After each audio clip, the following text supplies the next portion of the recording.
You said before about how you build up self-esteem and confidence and stuff. Mm-hmm. And there's this quote from one of my friends, Alex Hormozy, that says, "You don't become confident by shouting affirmations in the mirror, but by having a stack of undeniable proof that you are who you say you are.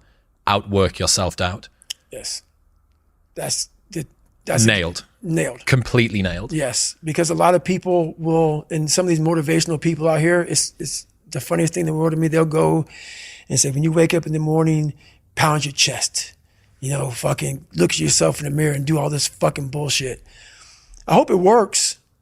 What works for me is that everyday resume, the things I know I've accomplished, the things I know I've done, real hard work, the real calluses on my mind, the real calluses on my hands. That's it. You don't need to pound your chest in the mirror fucking anymore if you have that. It seems like, especially with confidence, right, or self-esteem, there's a relationship between confidence and competence. Mm-hmm. So what you're looking to do is try and have what you believe that you can do be ahead of what you can do. Right. Now, you're not looking for it to be delusional. You don't want it to be able to believe that you can do something like fly, right? But you need to have a relationship between the two. But what people are asking for is for their confidence to be so far ahead of their competence that, or without having even been competent at anything in the beginning. And that's just delusion. That's fantasy. Right. Well, I believe that you have to build belief. Belief is like, there's an after school special belief where the mom says, believe in yourself. And that's all great. But there's also a built belief. And the built belief is one where you are constantly, like for me, I came from a bad place. How I build belief is through the daunting tasks I put myself through. So that's proof positive that I can. So it correlates. And that's how this piece of shit kid I once thought I was built belief by saying, I was in 3 Hell Weeks. I went to Ranger School.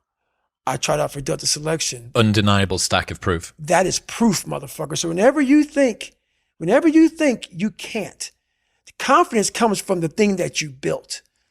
You must build belief. You must build confidence. It can't be like, hey, I'm going to go knock that shit out. You got to look over here and say, I can knock that shit out. It's belief, and it's built on what you put in to yourself.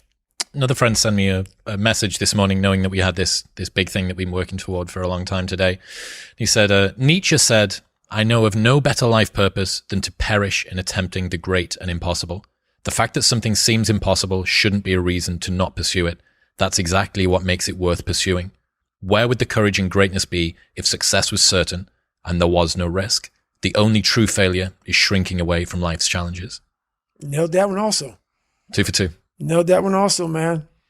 Yeah, it's that dealing with laziness and self-doubt thing, I think. And I do wonder how many people use the look in the mirror, pound the chest, stare into your eyes, say your affirmations, don't get the results, and then lose confidence. Well, that's part of it. A lot of it is limited horizons. Limited horizons are like, I use me as an example always. I came from a small town in Indiana where there was a handful of black families. And a lot of people in that town, when you come from a town of 8,000 people, it's like we had a local plant, Great Dane. And you're like, you know what? I want to work at Great Dane and get a house next to my mom. That's what you know. So many of us come from these small places in our mind that we're not willing to think outside of only what we've seen. Our mind works in such a small compartment.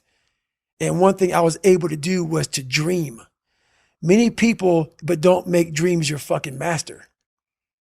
But I was able to dream outside those fucking 4 walls of that small town.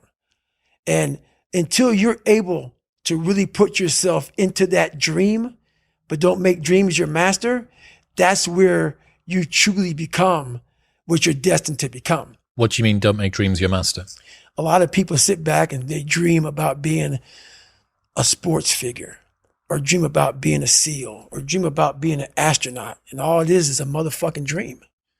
They don't put the work behind the dream. that dream has become their fucking master. When you become the master of your fucking dream is when you say, I want to go be a Navy SEAL. And you say, okay, I'm going to lose 106 pounds in less than 3 fucking months. The dream was the one thing I thought about, and the dream was now gone. Now what comes in, the dream goes away, and the fucking laundry list of fucking details and tasks come up. Gotta do this, gotta do this, gotta do this, gotta do this. That's when you become the master of your dream. So a lot of people out there dreaming. Ryan Holiday says, talking about the thing and doing the thing vie for the same resources. Allocate yours appropriately. That's it. That's it. That's the way it works as well. That's the way that the brain works. You can actually get these kicks of dopamine by telling your friends about, I'm going to be a Navy SEAL. I'm going to start my training next week. It's going to be great. I'm going to feel like this. It feels good. It feels good to talk about that shit, man. It actually makes you feel good, makes you feel proud, all that shit. But guess what happens? That alarm clock goes off at 4 a.m. to train. I don't want to be a SEAL today. Or I don't want to be whatever today. I'll start tomorrow. And that's the usual pattern of people's lives. That's why I talk about clearing out the mind. Until you really want to do something, you're always going to be a talker. You always going to run your fucking mouth.